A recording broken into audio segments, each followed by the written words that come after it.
호르무즈 해협을 보면 이곳을 통과하는 모든 석유가 아시아로 간다는 이야기가 있습니다. 이 지역의 다른 나라들도 살펴봅시다.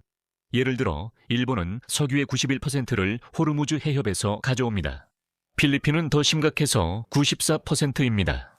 이제 중국은 흥미롭게도 그에 대한 노출이 훨씬 적습니다. 그리고 첫 번째로 우리가 알아야 할 것은 중국이 지난해 기준으로 에너지 자급률이 84%에 도달했다는 점입니다.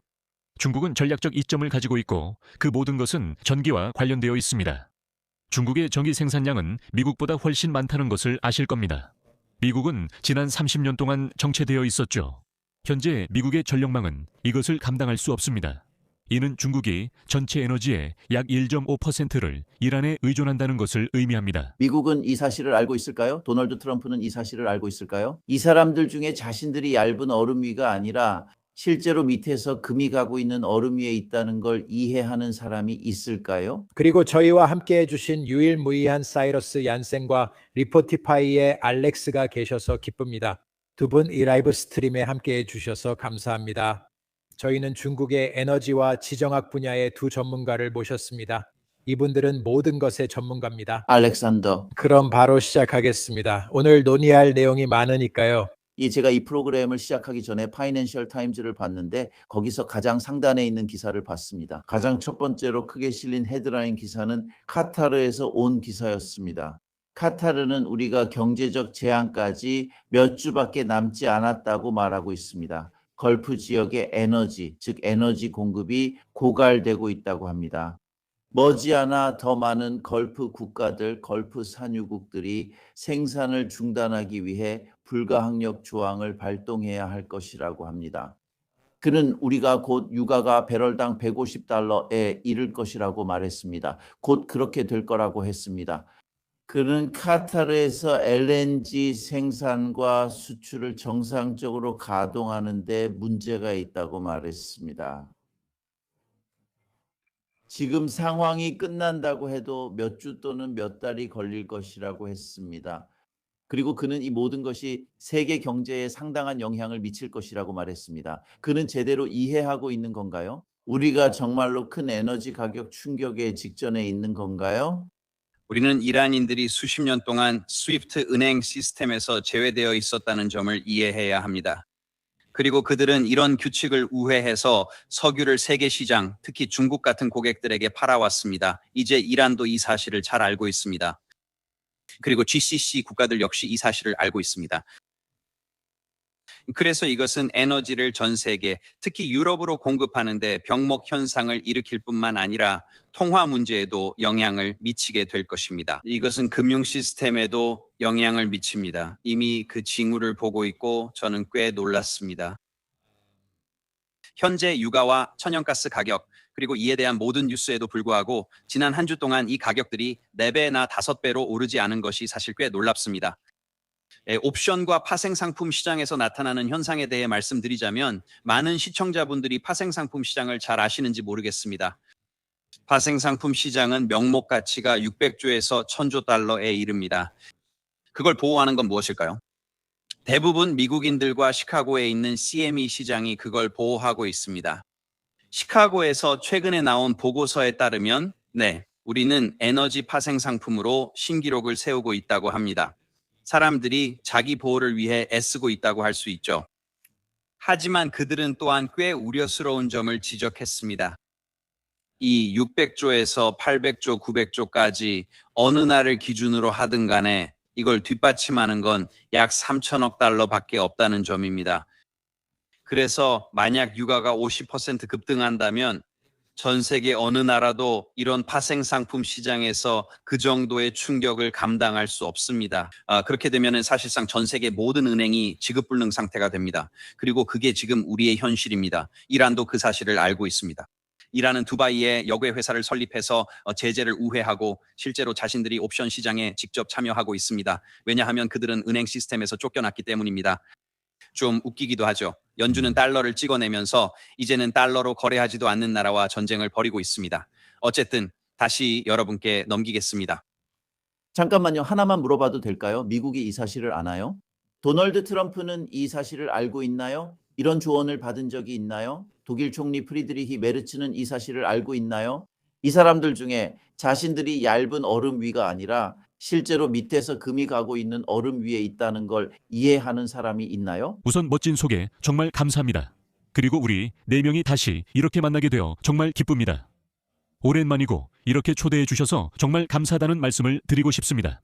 도널드 트럼프에 대해 미국 입장에서 말씀드리겠습니다. 아시다시피 저는 실제로 미국에 거주 중입니다. 저는 미국 시민이고 미국과 중국의 관계가 어떻게 작동하는지에 대해 많은 관심을 가지고 있습니다. 제가 보기에는 지난 72시간 동안 트럼프 행정부에서 우리가 보고 있는 것은 엄청난 홍보 재앙입니다.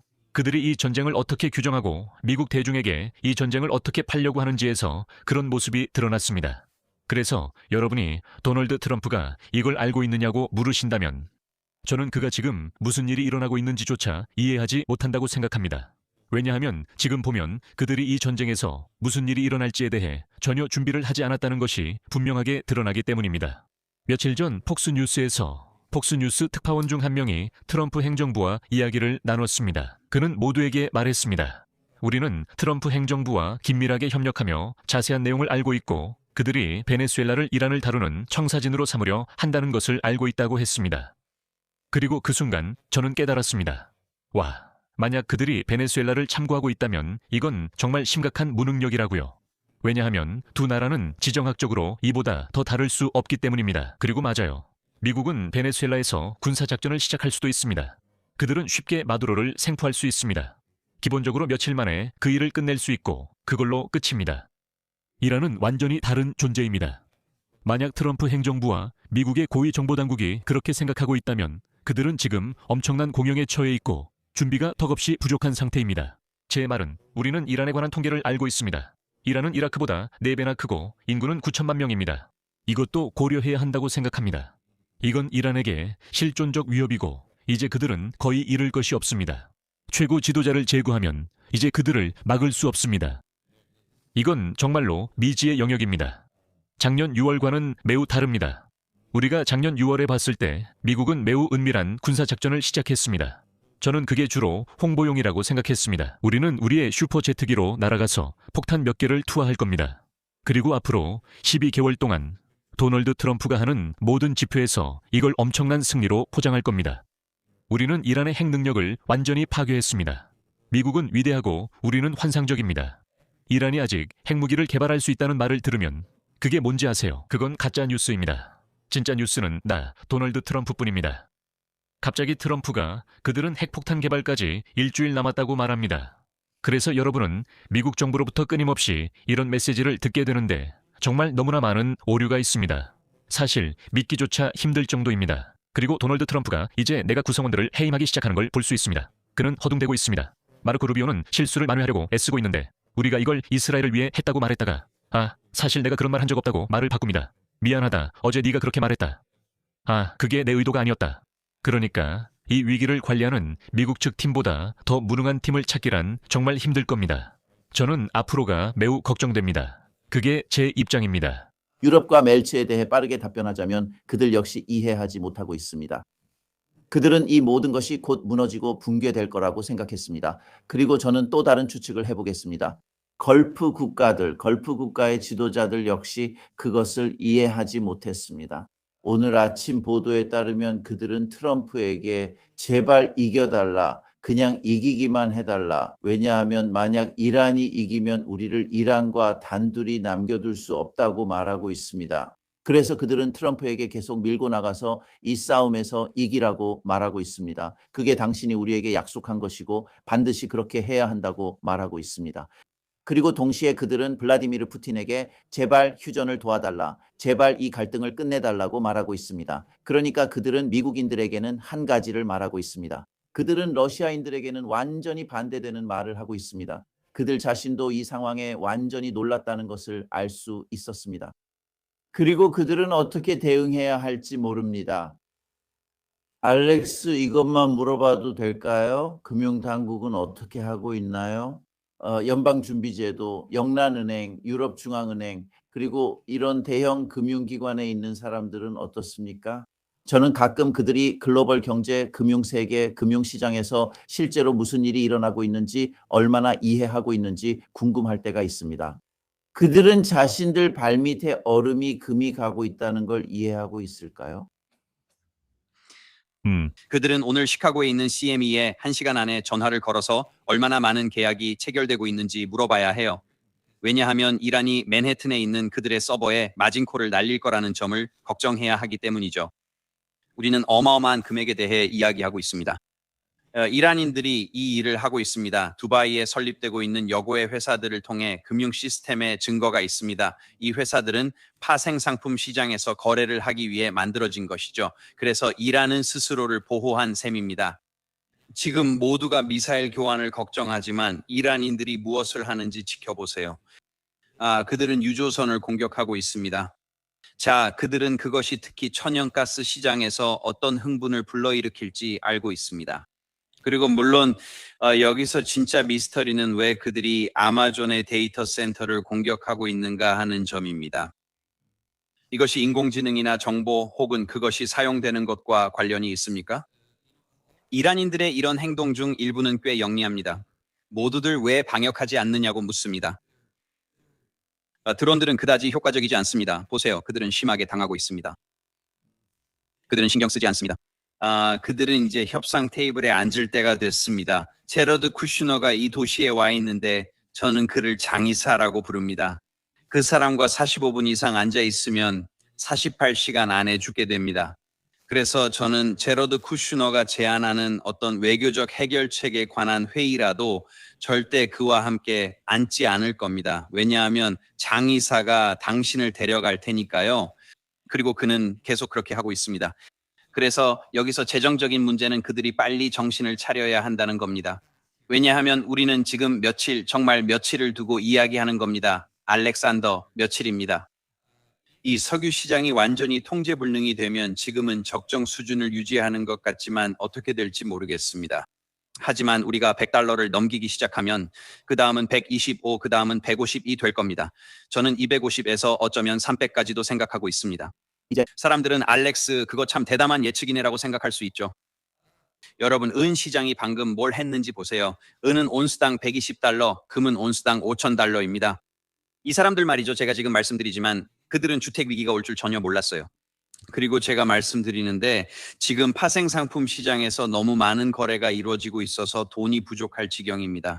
각국 경제를 모두 합친 것보다 10배나 더 많은 돈이 경제에 베팅되고 있습니다. 파생상품 계약 규모가 거의 $1,000조 달하는데 이는 전 세계 경제 규모의 10배 정도입니다. 그리고 이 모든 것이 아주 쉽게 무너질 수 있습니다. 그리고 이란은 그냥 앉아서 그래서 뭐 우리가 잃을 게 뭐가 있지? 우리가 잃을 게 뭐가 있지? 우리는 잃을 게 없어. 이렇게 생각하고 있습니다. 그리고 우리는 거기에 앉아 있습니다. 그리고 만약 제가 지금 연방준비제도라면 어떻게 해야 할지 모르겠습니다. 지금이 떠나기 좋은 시기인 것 같네요. 트럼프는 올바른 사람을 뽑았다고 생각하는 듯합니다. 이제 그의 행동을 지켜봅시다. 사이러스 여러 얘기가 오갔고 특히 중국 얘기가 많았습니다. 두 분 모두 중국에 대해 잘 아시니 사이러스부터 시작하겠습니다. 중국에 대해 많은 사람들이 이 모든 작전이 결국 중국과 관련되어 있다고 말합니다. 중국에 대한 석유 공급을 차단하는 것이 바로 이 계획이라는 거죠. 그리고 중국은 호르무즈 해협을 통한 석유 공급이 중단되면 매우 취약하다는 얘기도 있습니다. 중국이 호르무즈 해협에서 많은 양의 석유를 수입하고 있기 때문이죠. 중국 경제가 석유가 고갈되어 위기를 맞이할 것이라는 얘기인데 이게 사실일까요? 저도 이에 대한 제 생각이 있지만 선생님의 의견이 궁금합니다. 알렉스, 정말 고마워요. 알렉산더. 이 질문 덕분에 답하고 싶었던 내용을 말할 수 있게 됐어요. 이 주제에 대해 이야기할 기회를 갖게 되어 기쁩니다. 트위터에서 많은 지정학 전문가들이 자주 언급하는 흥미로운 주제이기 때문입니다. 많은 사람들이 이렇게 말합니다. 이 전쟁은 이스라엘에 관한 것이 아니다. 이 전쟁은 심지어 이란에 관한 것도 아니다. 이 전쟁은 전적으로 중국에 관한 것이고 이것이 바로 그 청사진이다. 자, 여러분, 이게 실제로 일어난 일입니다. 도널드 트럼프는 마두로를 겨냥했죠. 그 유일한 구체적인 이유는 베네수엘라 석유가 중국으로 가는 것을 실제로 막기 위해서였습니다. 그게 첫 번째 펀치입니다. 그리고 이제 두 번째 펀치로 들어갑니다. 우리가 이란을 제거합니다. 이제 원투 펀치가 완성된 거죠. 중국은 끝났습니다. 그들의 경제는 망했습니다. 미국이 승리합니다. 우리가 세계에서 가장 위대합니다. 그리고 저는 그 분석을 보면서 이렇게 말했습니다. 여러분은 이 세상이 어떻게 돌아가는지 이해하려고 하지만 아직 겉만 핥고 있습니다. 흥미로운 점이 하나 있습니다. 먼저 베네수엘라로 가봅시다. 현재 이 시점까지 베네수엘라에서 체계적으로 바뀐 유일한 것은 바로 이것입니다. 그래, 우리가 마두로를 제거했다는 거죠. 이제 부통령이 권력을 잡았습니다. 그래서 그 정부에는 전혀 실질적인 변화가 없었습니다. 시민들과 그들의 삶에 미치는 영향에는 아무런 변화가 없었습니다. 그래서 정권 교체니 우리가 민주주의를 원한다느니 베네수엘라 국민을 돕고 싶다느니 하는 모든 말들은 다 허튼 소리입니다. 우리가 한 일은 말 그대로 들어가서 석유를 훔친 것입니다. 약 10일 전 사우스 차이나 모닝포스트에 새로운 기사가 실렸습니다. 베네수엘라 석유는 여전히 중국에 팔리고 있고 지금은 미국이 그 석유를 팔고 있습니다. 그래서 지금 이 순간에도 미국이 중국에 석유를 팔고 있는 상황입니다. 이 모든 이야기는 완전히 바뀌었습니다. 중국의 베네수엘라 석유 구매가 아니라 이익을 누가 가지느냐의 문제이며 현재는 미국 정부가 이익을 가져가고 있습니다. 참고로 도널드 트럼프의 해외 계좌에 그 돈이 들어가고 있습니다. 믿기 힘든 일이라 제 말이 거짓처럼 들릴 수도 있겠네요. 2026년에 지정학이 얼마나 혼란스러워졌는지 정말 놀랍습니다. 올해 첫 2달만 해도 믿기지 않을 정도입니다. 우리가 상상도 못할 일들이 벌어지고 있습니다. 이 모든 것들이요. 자, 이제 중국으로 가보겠습니다. 그리고 이와 관련된 통계 자료도 제가 가지고 있습니다. 알겠죠? 이게 정말 흥미로운데 호르무즈 해협을 보면 이런 이야기가 있습니다. 세상에 이 모든 석유가 호르무즈 해협을 빠져나가서 아시아로 가고 있다는 거죠. 이 지역 다른 나라들도 살펴봅시다. 예를 들어 일본은 석유의 91%를 호르무즈 해협에서 가져옵니다. 필리핀은 더 심각하게 노출되어 있는데 94%입니다. 이제 중국은 흥미롭게도 그에 대한 노출이 훨씬 적습니다. 그리고 첫 번째로 우리가 알아야 할 것은 중국이 작년 기준으로 에너지 자금률이 84%에 도달했다는 점입니다. 이것이 알렉스, 즉 리포티파이의 알렉스와 제가 자주 얘기하는 부분입니다. 우리는 중국의 동향을 봅니다. 그리고 알렉스는 중국의 전기차 성장에 대해 놀라운 영상을 제작해왔습니다. 저희는 수력 발전소와 태양광 발전소를 직접 방문하기도 했습니다. 중국은 오랫동안 재생에너지 분야를 선도해왔습니다. 예를 들어 또 다른 뜨거운 주제인 AI 경쟁을 살펴보면 누가 AI 전쟁에서 승리할 것인가? 미국일까? 중국일까? 중국은 전략적인 이점을 가지고 있습니다. 그리고 이 모든 것은 결국 전기입니다. 중국의 전력 생산량은 미국보다 훨씬 많습니다. 미국은 지난 30년 동안 정체되어 있었죠. 현재 미국의 전력망으로는 이것을 감당할 수 없습니다. AI에서 중요한 것은 최고의 엔지니어나 마이크로칩이 아니라 결국 전기가 핵심입니다. 중국도 엔지니어나 칩 문제는 해결할 수 있습니다.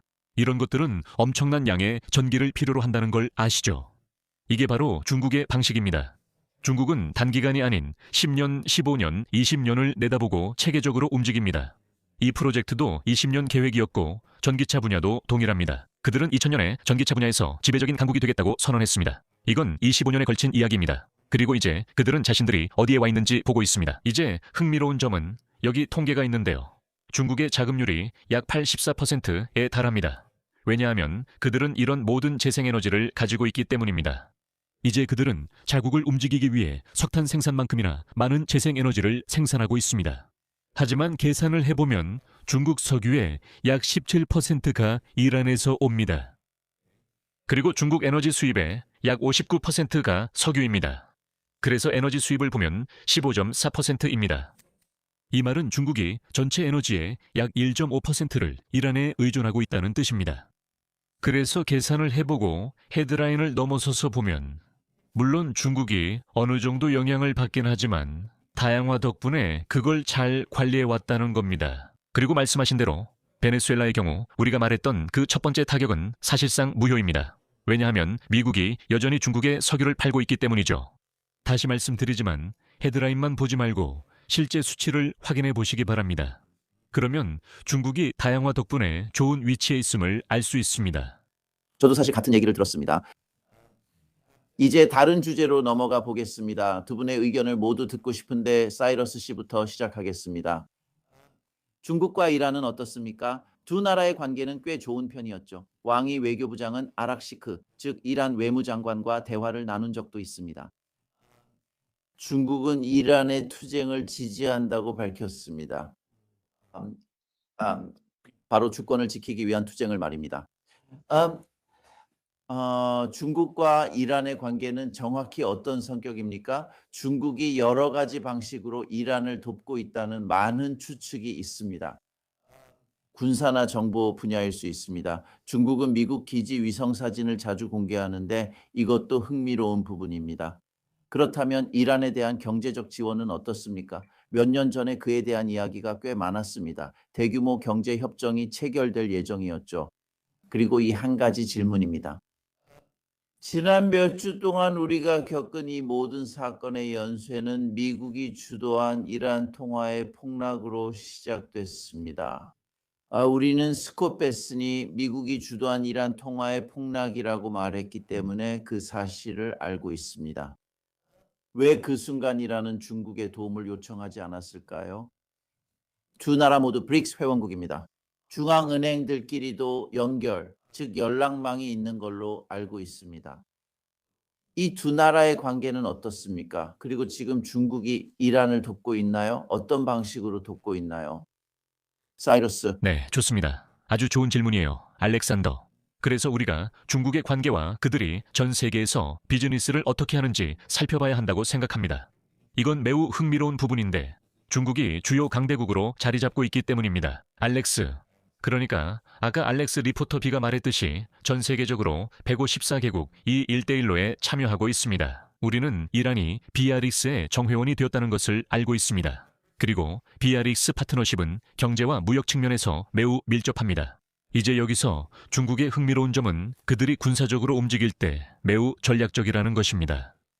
예를 들어 많은 사람들이 중국이 군대를 파견해야 한다, 미사일을 지원해야 한다고 말했습니다. 그들은 정말로 중국 군대를 이란에 투입해서 그에 맞서야 한다고 했죠.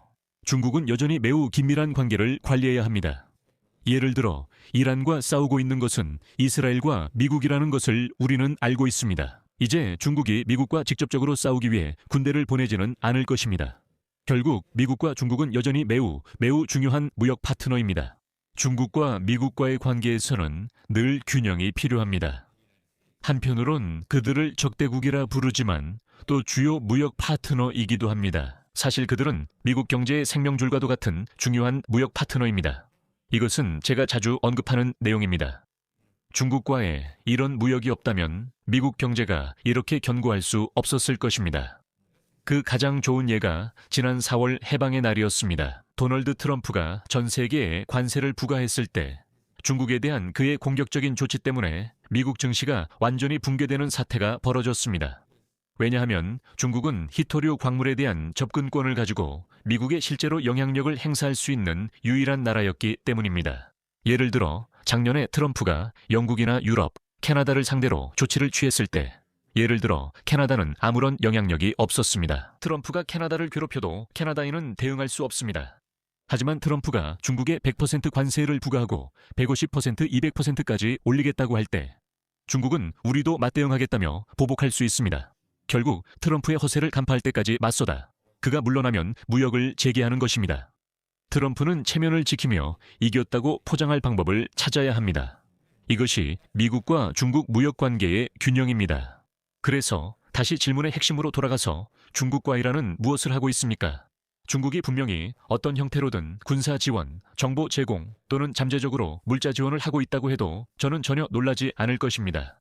간단히 말해 러시아 우크라이나 사태를 보면 됩니다. 분명히 중국과 러시아는 가까운 동맹이지만 중국이 러시아를 돕는 모습은 못 봤잖아요. 그렇죠. 중국 군대가 우크라이나에 들어가 전투를 시작한 적도 없고 중국은 우크라이나와도 좋은 관계를 유지하고 있습니다. 그리고 내내 중국은 우리는 동맹이다라고 말하면서 그 중간 지점을 균형 있게 유지하려고 해왔습니다. 우리는 러시아와도 관계가 있고 우크라이나와도 관계가 있습니다. 우리는 두 나라의 주권을 모두 존중하고 싶습니다. 우리는 이 갈등을 달가워하지 않습니다. 우리는 평화적 해결을 원합니다. 중국은 대체로 평화로운 나라이고 1979년 베트남 전쟁 이후 직접 전쟁에 참여한 적이 없습니다. 그래서 저는 중국이 매우 신중하다고 생각합니다. 왜냐하면 중국은 무차별적으로 공격하고 혼란을 일으키며 정권 교체를 시도하는 미국과는 다르기 때문입니다. 미국은 전 세계적으로 매우 공격적인 외교 정책을 펼치고 있습니다. 우리 모두 이 사실을 알고 있습니다. 이것은 사실입니다. 남미든 중동이든 미국은 마음대로 폭격을 가합니다. 그들은 하고 싶은 대로 무엇이든 할 것입니다. 중국은 보다 전략적인 관점에서 신중하게 접근할 것이며 항상 세계에서 자신의 입장이 균형을 이루도록 노력할 것입니다. 예를 들어 이런 이유로 중국은 러시아에 군대를 파견하거나 군사 장비를 보내 우크라이나인들과 싸우지 않을 것입니다. 이란에 대해서도 같은 행동을 하지는 않겠지만 재정적이든 정보적이든 다른 방식으로 지원할 것이며 여전히 그 균형과 관계 그리고 국제 무역을 관리하려고 할 것입니다. 알렉스, 이 질문을 해도 될까요? 지난 1년 동안 중국에 훨씬 더 많은 관심을 가지게 되었고 이제는 그와 관련된 인맥도 생겼거든요. 제가 알게 된 것 중 하나는 중국에도 대중 여론이 분명히 존재한다는 점입니다. 중국 사람들도 이런 것들에 대해 이야기합니다. 그들은 매우 활발한 소셜미디어에서 이런 것들에 대해 이야기합니다. 사실 이 논쟁이 얼마나 많이 이루어지는지 사람들이 과소평가한다고 생각합니다. 그리고 중국의 공영 미디어, 즉 국영 미디어도 매우 유익합니다. 현재 중국의 분위기는 어떻습니까? 그들은 낙관적입니까? 아니면 이 모든 것에 대해 걱정하고 있습니까? 그들은 매우 공격적인 미국을 잠재적인 위협으로 보고 있습니까? 그들은 스스로에게 이렇게 말하고 있습니까? 이란에 대한 이러한 공격이 우리 자신에 대한 가능한 공격의 전조라고 생각합니까? 미국 내 일부 인사들의 수사는 정말 대단합니다. 하지만 제 말은 그들도 이란에서 일어나는 이런 사건들을 주시하고 있다는 겁니다. 이것이 큰 화제입니까? 중국 내에서 이에 대한 전반적인 분위기는 어떻습니까? 정말 좋은 질문입니다. 그리고 이에 대해 좋은 답변을 드릴 수 있습니다. 저는 중국에서 국영 언론과 함께 일하고 있으며 이곳에서 언론과 직접 일할 때 따라오는 책임과 우리 사무실 및 다른 언론사에서 일하는 동료들의 책임을 잘 이해하고 있습니다. 이곳 중국에서는 뉴스 보도를 미화하지 않을 것입니다. 때때로 보도 내용이 폭스 뉴스처럼 화려하지 않을 수도 있지만 그만큼 책임이 따릅니다. 그리고 일반 사람들은 이란에서 무슨 일이 일어나고 있는지에 대해 매우 걱정하고 있습니다. 베네수엘라에서 벌어지는 일에 대해서도 매우 우려하고 있습니다. 그리고 우리는 쿠바에 대한 많은 이야기와 소문을 듣기 시작했어요. 그리고 이런 일들이 계속된다면 여기 있는 일반 사람들은 미국인들이 이런 행동을 계속 밀어붙일까 봐 걱정하고 있습니다. 해안까지 밀고 올까 걱정입니다. 그리고 그들은 중국의 타이완도 끌어들일 것입니다. 그리고 바로 여기서 상황이 정말 복잡해집니다. 이제 지금으로서는 그들은 그리고 나라 전체가 군대가 거의 50에서 60년 동안 구축되어 왔다는 것을 이해하고 있습니다. 이 군대는 무기를 소진하지 않았습니다. 이 군대는 전투에서 병력을 잃지 않았습니다. 포병도 잃지 않았습니다. 전차도 잃지 않았습니다. 무기 또한 전혀 잃지 않았습니다. 왜냐하면 아직 분쟁에 참여한 적이 없기 때문입니다. 그러니까 비축 물자가 가득하다고 말할 수 있겠죠. 그리고 평범한 중국인들도 비축 물자가 가득하다는 걸 알고 있습니다. 제가 에어쇼에서 무기 전시관에 갔을 때 모든 무기들을 본 것이 흥미로웠습니다. 그리고 중국인들이 탄도미사일을 배경으로 셀카를 찍는 모습을 보는 것은 꽤 이상했습니다. 저는 몇몇과 친해지며 이렇게 말했습니다. 있잖아요. 어떻게 생각하세요? 그리고 그들은 이렇게 말했어요. 나는 우리나라가 자랑스럽다. 우리 뒤에 있는 이 제품들은 공격용이 아니라 오직 방어용이다. 그리고 이런 사고방식을 이 나라 사람들 주변에서 자주 듣게 됩니다. 그들은 매우 교육을 잘 받았어요. 그들은 지정학적 주제에 대해서도 아주 잘 알고 있습니다. 그들은 모든 소셜 미디어에 있으며 자기 정부를 비판하기도 합니다. 전화번호가 하나 있습니다. 기억하기 아주 쉬운 번호입니다. 1, 2, 3, 4, 5. 그 번호로 전화해서 이게 싫어요, 저게 싫어요 라고 말할 수 있습니다. 또는 이건 고쳐져야 해요 라고도 말할 수 있습니다. 예를 들어 시청 차원에서 가로등이 꺼졌다고 하면 48시간 안에 답변을 받을 수 있습니다. 사실 도시를 개선하는 무언가를 신고하면 소정의 현금 보상도 받을 수 있습니다. 여기는 원래 그렇습니다. 마치 기계처럼 시스템이 잘 돌아가죠. 이 나라는 회사처럼 운영되고 책임 소재가 분명합니다. 근데 완벽하진 않습니다. 여기서는 부패를 정말 심각하게 다룹니다. 다른 나라에서도 심각하게 다뤄야 할 일들, 예를 들어 마약 같은 것도 여기서는 철저하게 관리합니다. 그런 것에는 엄격한 처벌이 있습니다. 하지만 결국에는 그들이 지정학적 문제에 대해 신경 쓰냐고요? 당연히 그렇습니다. 하지만 그들은 그것을 다른 각도에서 봅니다. 그들은 그러니까 우리가 기분이 나쁘다거나 그런 식으로 보지 않습니다. 미국인들을 보세요. 그들은 공격적입니다. 그들은 그것이 자기들 국경에 얼마나 가까워질지에 대해 걱정하고 있습니다. 그리고 이제 여기 상황이 달아오르고 있습니다. 그리고 보통 일어나는 일은 제가 자주 하는 말이 있는데요. 죄를 지은 사람이 항상 가장 크게 소리친다는 겁니다. 사이러스가 말했듯이 미국인들은 여기서 큰 공영에 처해 있습니다. 그리고 만약 그들이 이러한 상황에서 벗어나지 못한다면 중국을 이 상황에 끌어들이기 위해 할 수 있는 모든 것을 할 것입니다. 바로 그 점에서 우리가 큰 문제를 안고 있습니다. 그리고 저는 에너지 부문이 중동의 많은 국가들과 미국 시스템을 파산시킬 것이라고 생각합니다. 지금 바로 금융시장에서의 변동을 볼 수 있습니다. 이 다우가 1000포인트 오르고 다우가 1000포인트 내리고 다시 다우가 1000포인트 오르고 유가는 6% 오릅니다. 많은 것이 필요하지 않을 것입니다. 그것들이 무너지면 미국인들은 더 절박하고 어리석게 행동할 것입니다. 린지 그레이엄에 대해서는 말하고 싶지 않지만 그도 이곳에 몇 번 온 적이 있습니다. 그리고 그가 됐든 자레드든 우리는 문제가 생깁니다. 사이러스, 이제 당신에게 질문을 돌려서 또 다른 큰 러시아 석유 문제, 러시아 석유와 중국 무역에 대해 이야기해도 될까요? 자, 이제 러시아는 물론 주요 에너지 수출국입니다. 러시아는 여러 나라에 에너지를 수출했으며 지금은 강력한 제재를 받고 있습니다.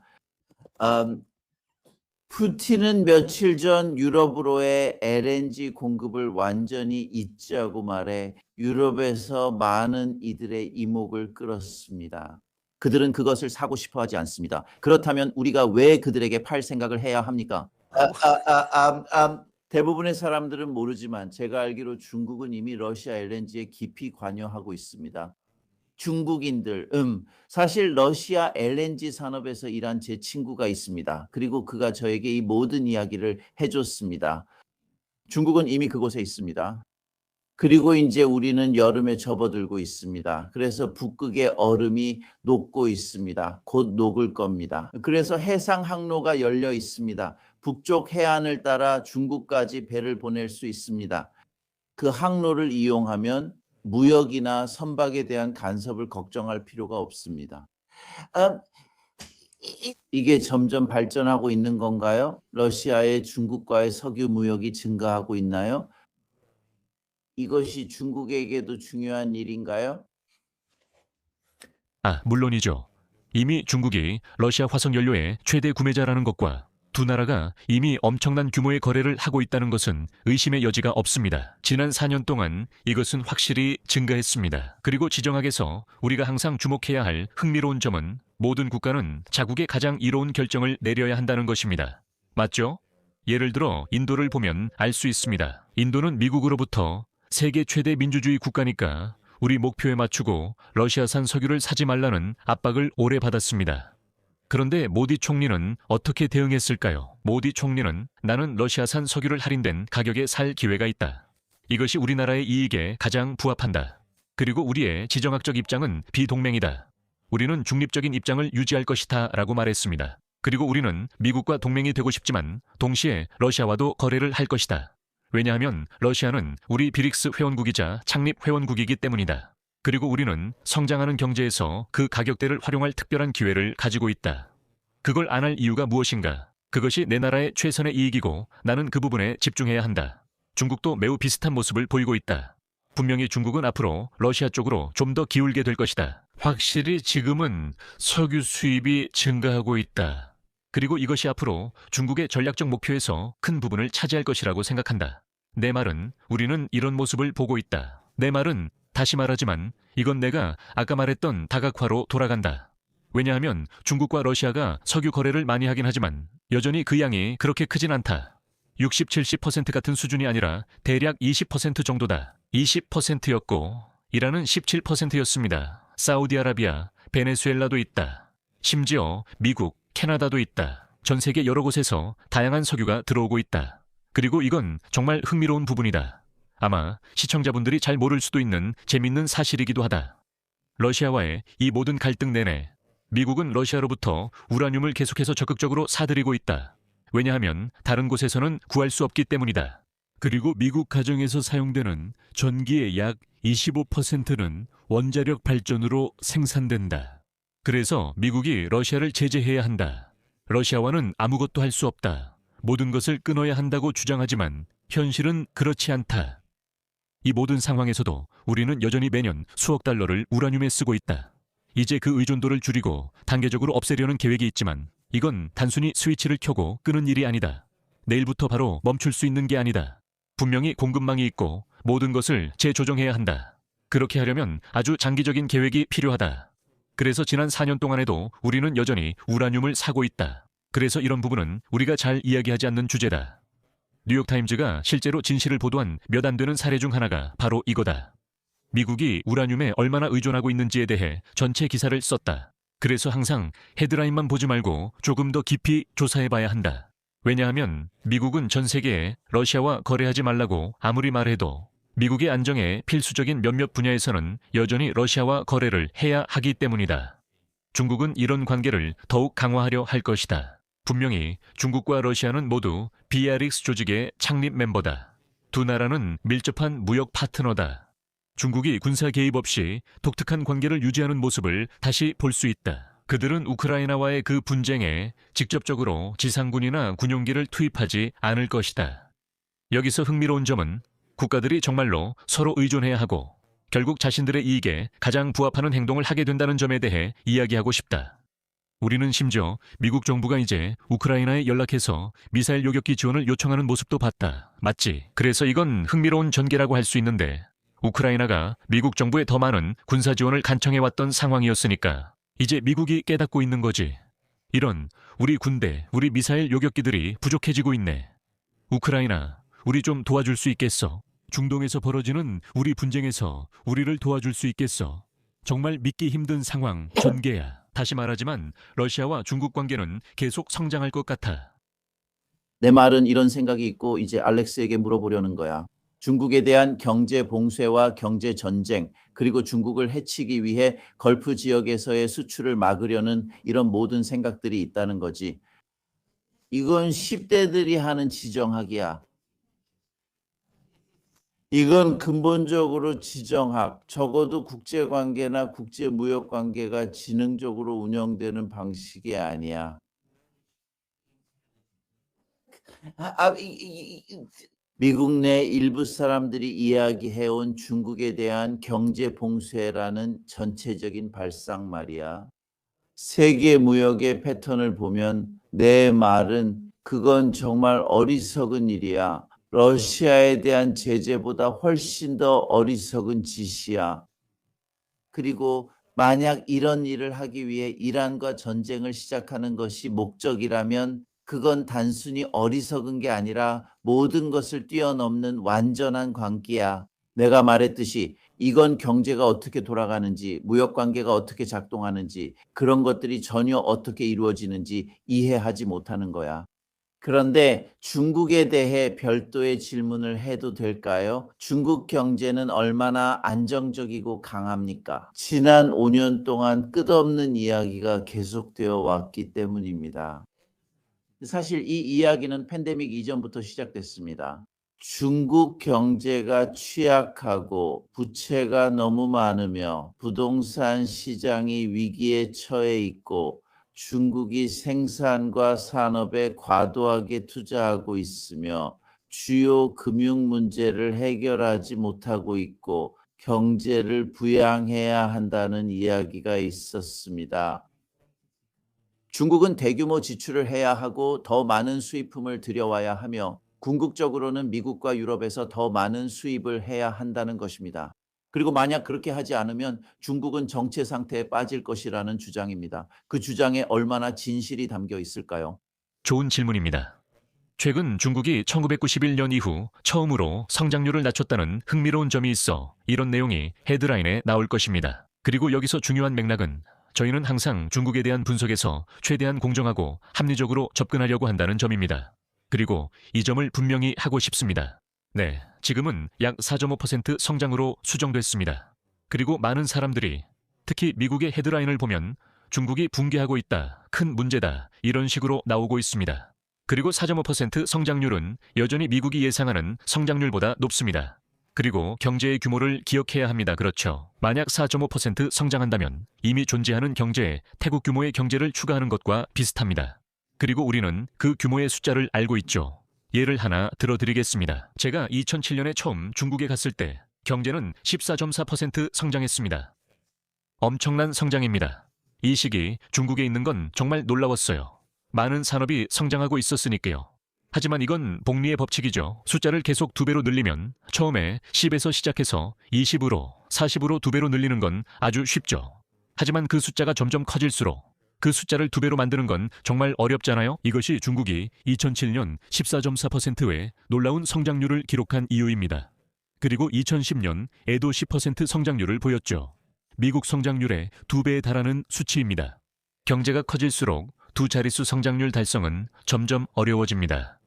앞으로 중국에서 두 자릿수 성장률은 당분간 없을 것입니다. 경제 규모가 훨씬 커졌기 때문에 성장률 전망치는 더 낮아질 겁니다. 부동산에 대해 이야기해보죠. 네, 부동산 부문은 다소 과열된 상태였습니다. 저도 중국에서 부동산 업계에 있었습니다. 저는 2009년에 아파트를 샀고 2016년에 되팔았습니다. 7년 동안 엄청난 시세 차익을 얻었죠. 그때의 중국은 이전과는 매우 달랐습니다. 왜냐하면 중국이 깨달은 게 있었거든요. 사람들이 집을 사고 되파는 투기 열풍이 너무 심해지는 걸 원하지 않았던 거죠. 참고로 이런 모델은 미국에서는 아주 흔한 일입니다. 모두가 집을 사서 시세가 오르길 바라고 되팔 수 있길 바라죠. 집을 사고 파는 사람이 계속 있습니다. 하지만 중국은 알렉스가 언급했던 것처럼 주택은 거주를 위한 것이다 라고 말합니다. 우리는 여러분이 실제로 이 집들에 살기를 원합니다. 그렇게 투기하는 걸 원하지 않습니다. 우리는 안정성을 원합니다. 안정성을 뜻하는 중국어 단어는 원딩입니다. 중국 문화는 안정성을 중시합니다. 전쟁을 원하지 않는 이유도 여기에 있으며 전쟁과 혼란은 중국인들에게 매우 불안정하게 느껴집니다. 그리고 실제로 중국의 역사를 돌아보면 5천년의 중국 역사를 살펴보면 중국은 결코 안정적이지 않았습니다. 매우 불안정했죠. 그렇지 않습니까? 왕조가 흥했다가 다시 몰락합니다. 끊임없이 흥망성쇠가 반복되죠. 그래서 수천 년 동안 중국에는 결코 안정이 없었습니다. 그리고 이게 바로 알렉산더, 내가 중국에 갔을 때 중국에도 여론이 있다는 걸 깨달았다고 말한 이유입니다. 그리고 중국인들과 대화를 해보면 그들이 자주 하는 말이 있습니다. 1949년에 공산정부가 세워진 이후로 우리나라는 그 안정성을 이루었다는 거죠. 네, 정말 힘든 시기도 있었죠. 마오 주석의 통치 시절, 대약진 운동 때처럼요. 한 잔여 정책도 있었죠. 분명히 힘든 시기에 실수도 있었고 문화 대혁명 같은 일도 있었습니다. 하지만 다시 말하지만 현재 정부는 1949년에 세워졌습니다. 지난 5천년 역사 중 지금이 가장 안정된 시기였습니다. 이 시기 중국은 세계 최빈국 10개국에서 최부유국 3개국 중 하나로 성장해 미국과 비슷한 수준에 이르렀습니다. 구매력 평가로 보면 중국 경제는 미국보다 크며 중국은 지속적으로 발전과 변화를 추구하고 있습니다. 알렉스가 말한 대로 그들은 소비자 지출을 늘리기 위해 여러 시도를 하고 있습니다. 특정 분야를 살펴보면 AI나 로봇공학 분야에 있다면 이 분야는 큰 산업이 될 것입니다. 제가 몇 주 전에 제 채널에 올린 영상 중 하나는 중국의 출산 위기가 실제로 로봇공학으로 해결될 것이라는 내용이었습니다. 맞죠? 중국은 앞으로 인구가 많이 줄어들 것입니다. 14억 명이 아닐 것이고 실제로 고령화 인구가 많기 때문에 인구가 많이 감소할 것입니다. 이로 인해 중국은 로봇공학을 선도하며 샤오미 자동차 공장처럼 완전 자동화된 공장이 등장하고 있습니다. 모든 것이 로봇으로 운영됩니다. 로봇으로 24시간 내내 운영할 수 있기 때문에 불을 켤 필요가 없습니다. 이렇게 해서 그들은 인력을 보완하고 있습니다. 이런 이야기들이 우리가 필요로 하는 이야기입니다. 다시 한번 말씀드리지만 표면적인 뉴스만 보지 말고 맥락을 파악해야 합니다. 중국은 발전하고 있고 다른 방식으로 현재의 도전에 적응하고 있다는 것을 이해해야 합니다. 중국 역사 언급이 반갑습니다. 사실 꼭 다루고 싶었고 이 이야기는 이란으로 거슬러 올라갑니다. 왜냐하면 중국과 이란은 실제로 매우 오랜 기간 동안 교류해 온 역사가 있기 때문입니다.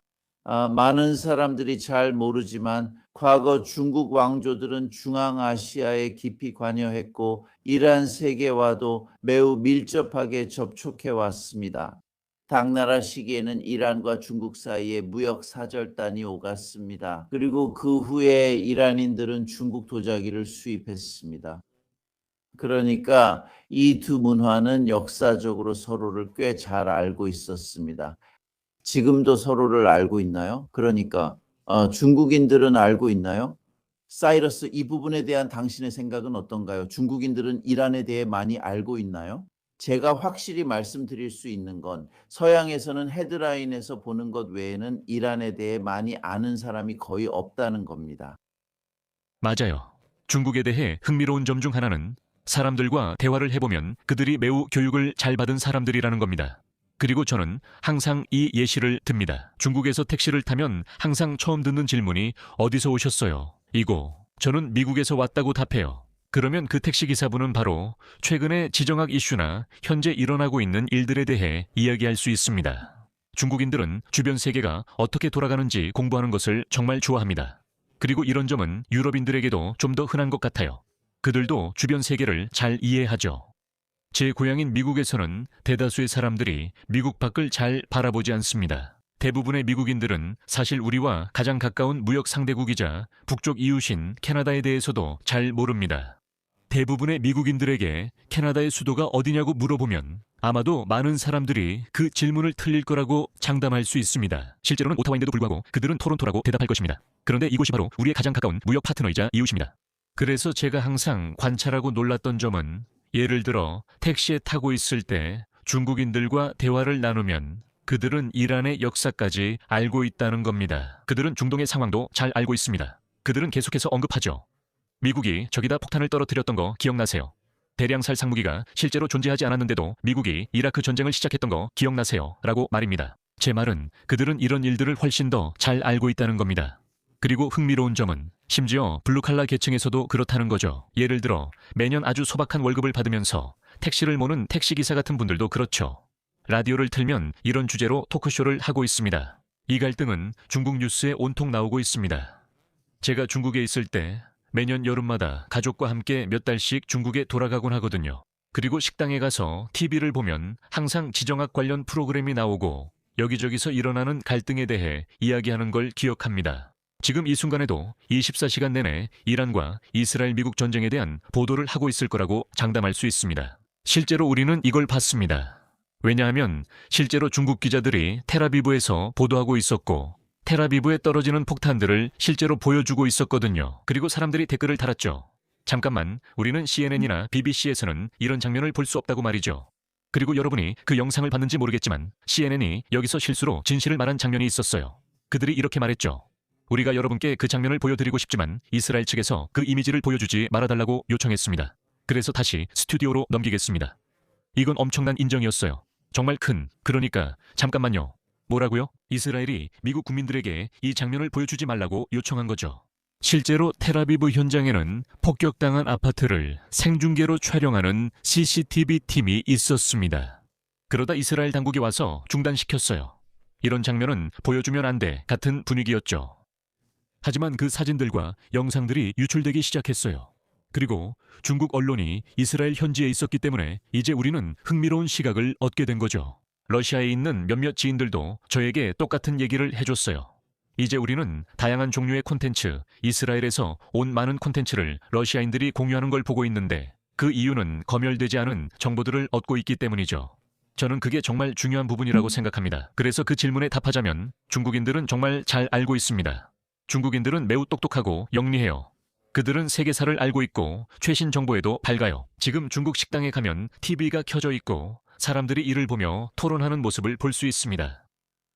마지막으로 한 가지를 더 말씀드리겠습니다. 사실 이건 제 전공과도 관련이 있는데 저는 원래 역사가로 훈련을 받았습니다. 이게 제가 시작한 분야이고 제 전문 분야입니다. 그리고 어떤 면에서는 오늘날의 상황이 100년 전 서구의 상황을 떠올리게 합니다. 유럽에서는 특히 한 나라 독일이 1910년경부터 엄청나게 분주해지고 매우 활발해졌으며 전쟁을 일으키기 시작했고 모든 면에서 판을 휩쓸고 있는 것처럼 보였습니다. 그 나라는 매우 공격적으로 변하고 있었습니다. 그 나라는 1933년 즉 어떤 인물이 권력을 잡기 훨씬 전부터 시작된 매우 독특한 사상들을 발전시켰습니다. 그리고 그 나라의 금융 시스템은 매우 취약했습니다. 독일에 대해 잘 모르는 사람들이 많았지만 동시에 독일은 기술적으로, 산업적으로, 군사적으로 모두에게 우월하다고 확신하고 있었습니다. 그리고 이것은 유럽에서 연속적인 위기를 초래했습니다. 그리고 그 위기들 동안 여러 시기에는 독일인들이 모든 것을 휩쓸 것처럼 보였습니다. 그리고 물론 멀리서 이 모든 것을 지켜보고 있던 그 시대에 거대하고 막강한 산업적, 경제적 강국이 있었습니다. 자신을 돌보며 기다리고 지켜보고 거리를 두고 있었습니다. 그리고 결국 물론 그 나라는 모든 것을 휩쓸었습니다. 오늘날 독일을 미국으로 바꿔봅시다.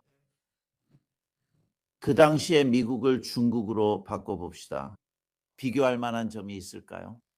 알다시피 저는 미국 시민입니다. 제 정부가 전 세계에서 어떻게 행동하고 있는지, 우리가 무엇을 하고 있는지 지켜보고 있습니다. 그리고 우리는 극적인 변화를 목격하고 있습니다. 제 생각에 2016년에 도널드 트럼프는 2026년에 도널드 트럼프와 완전히 다른 사람입니다. 우리는 이런 변화가 해마다 시작되는 것을 봐왔습니다. 2020년 이 그가 대통령직을 포기하고 싶어 하지 않았던 중요한 전환점이었다고 생각합니다. 우리는 그것이 민주주의의 근간이라는 것을 봤죠. 바로 평화로운 권력 이양입니다. 그것이 바로 우리를 독재나 다른 여러 형태의 정부와 구분 짓는 점입니다. 지금 여러분이 보고 있는 것은 도널드 트럼프가 거의 1933년 독일을 연상시키는 태도를 보이고 있다는 점이라고 생각합니다. 그리고 우리는 지금 매우 비슷한 길을 가고 있습니다. 우리는 이것을 보고 있습니다. 그리고 조니 해리스라는 훌륭한 유튜버가 며칠 전에 파시즘이 돌아왔는가 라는 영상을 만들었는데 정말 흥미로운 영상이었습니다. 저는 도널드 트럼프가 파시스트이며 궁극적 권력을 원한다고 믿습니다. 그는 이제 나는 삼선 자격이 있다고 생각한다 같은 말을 하고 있습니다. 알다시피 그는 나는 이걸 받을 자격이 있다고 생각합니다.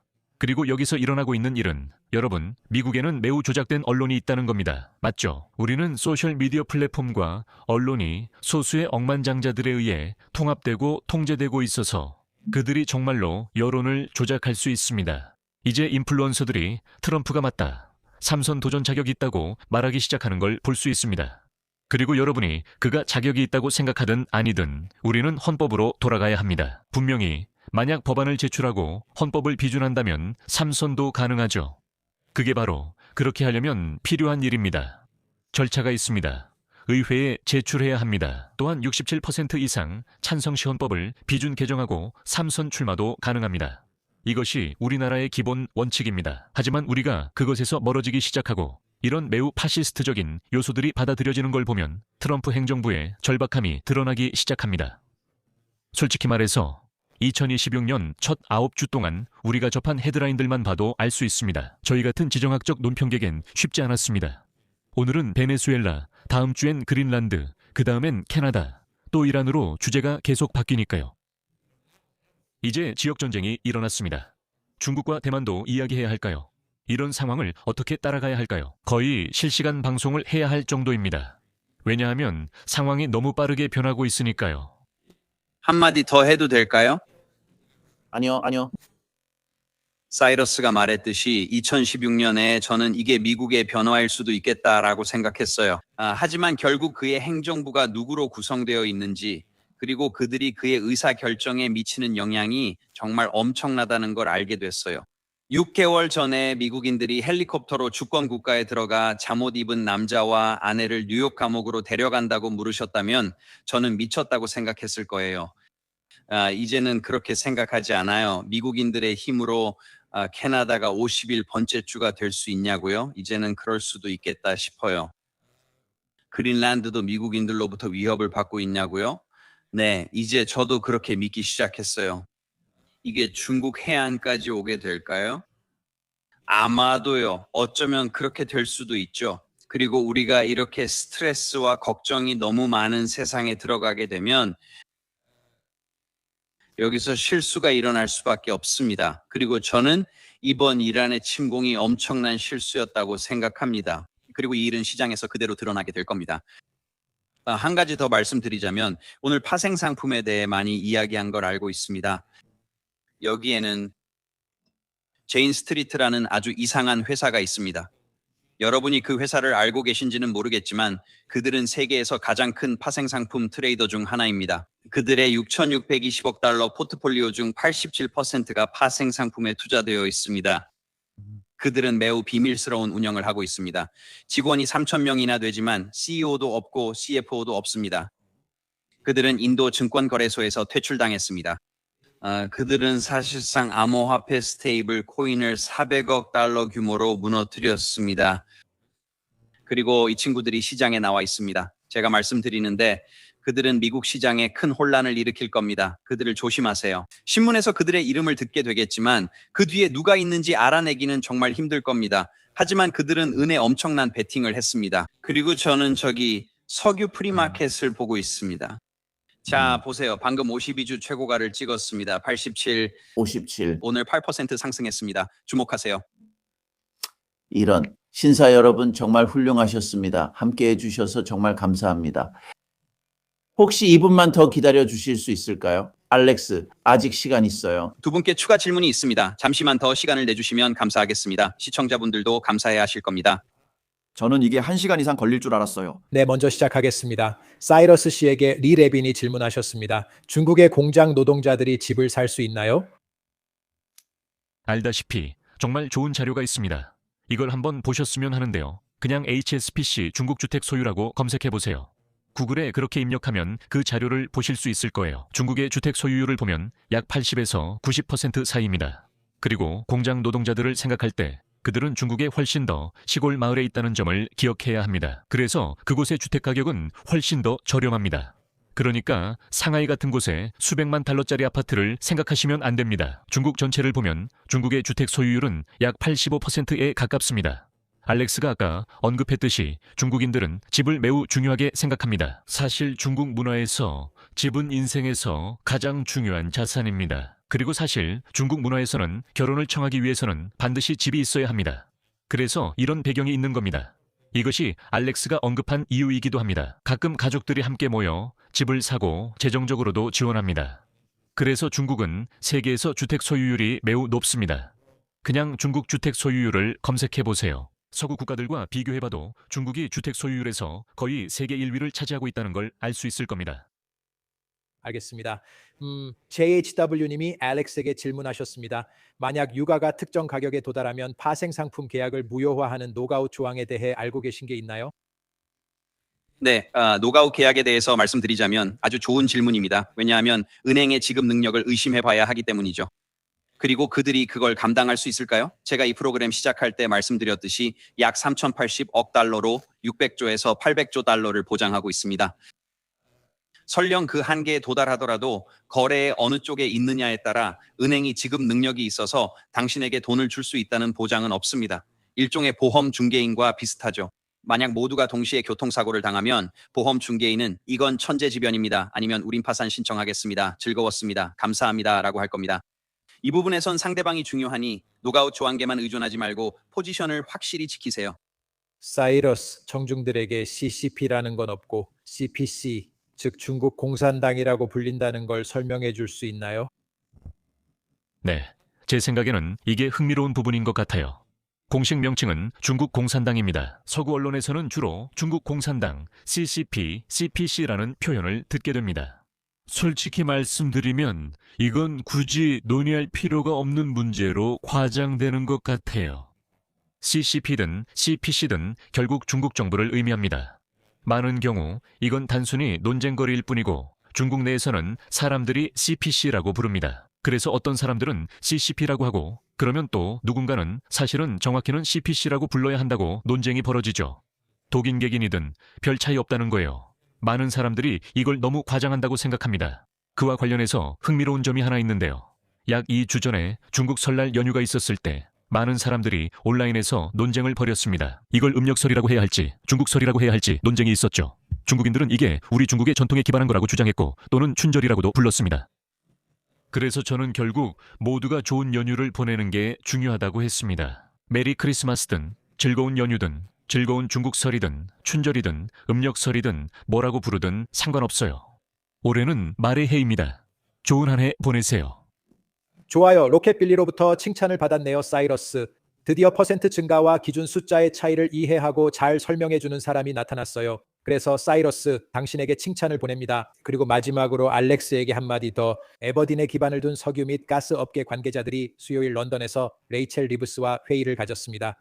북해 생산을 위축시키고 있는 7% 세율을 낮추기 위해서였습니다. 이게 긍정적인 효과가 있을지는 아무도 모르지만 몇 주 안에 북해 석유와 가스 관련해 일이 생길 수도 있습니다. 어떻게 생각하세요? 글쎄요, 그들의 생산 비용이 얼마냐에 따라 다릅니다. 제 말은 미국이 현재 시장에서 가장 저렴한 가스를 가진 가장 큰 플레이어를 사실상 제거했다는 겁니다. 그리고 그들은 이것이 그들의 금융시장에 큰 타격을 줄 거라는 걸 알아차리지 못했습니다. 그리고 그 일은 일어날 겁니다. 오늘도 일어나고 있고 내일도 일어날 겁니다. 이 일이 끝날 때까지 월요일에도 계속될 겁니다. 이게 어디서 멈출지는 아무도 모릅니다. 하지만 제가 추측을 해보자면 만약 이 상황이 몇 달 동안 계속된다면 유가는 배럴당 $100를 훨씬 넘길 겁니다. 그리고 우리는 성경에 나올 만큼 큰 에너지 위기를 겪고 있습니다.